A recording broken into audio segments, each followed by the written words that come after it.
A garbage can.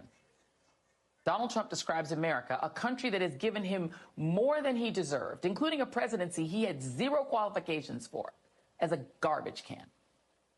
Donald Trump's grandfather, Friedrich Drumpf, came to this country from Bavaria, aka Germany, in 1885 as a 16-year-old draft dodger. He bought the one-way steamship ticket in order to avoid compulsory military service in his home country. That is an example that his grandson, Cadet Bone Spurs, would later follow to keep from serving in Vietnam. Among the jobs the teenage coward wound up doing here in America were working as a barber and allegedly as a pimp, running a saloon where he rented female prostitutes to gold prospectors, since he had failed as a gold prospector himself. He eventually invested in real estate in New York, married a fellow German, and tried to go home. But Germany stripped him of his citizenship for draft dodging, and he returned to the U.S. for good. Lucky us.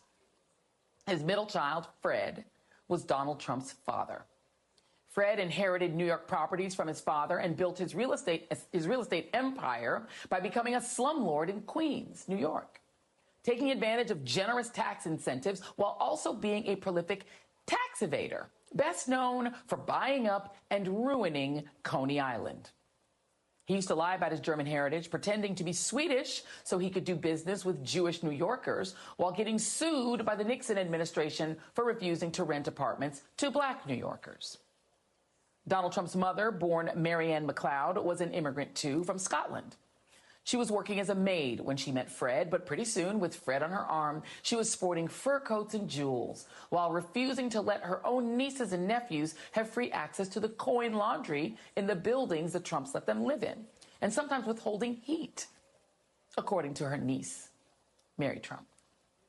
And then there's Donald, a man who was born with $317 million in the bank, who, after Fred helped him get into UPenn and then handed over his real estate empire, promptly lost $900 million on bad real estate and casino investments. He was saved by Russian money, and then by Mark Burnett, when he was dead broke, but a good enough performer to land a job as the star of The Apprentice on NBC. And that fame, despite his having no actual skills, convinced enough Americans that he should be president that he defeated a former First Lady, U.S. Senator, and Secretary of State, Hillary Clinton, despite losing the popular vote by 3 million votes. He and his family have done nothing but grift off this country. They stole and took and have given nothing back. Trump and his adult sons are banned from doing business in the state of New York for committing charities fraud. They didn't pay taxes and scammed the state to the point where Trump now owes the state of New York nearly $500 million.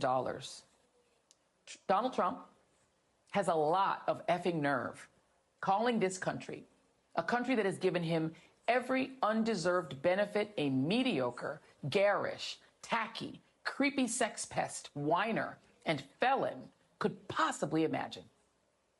A garbage can because of immigrants who, unlike his cynical, sociopathic immigrant family, have actually given this country something in return.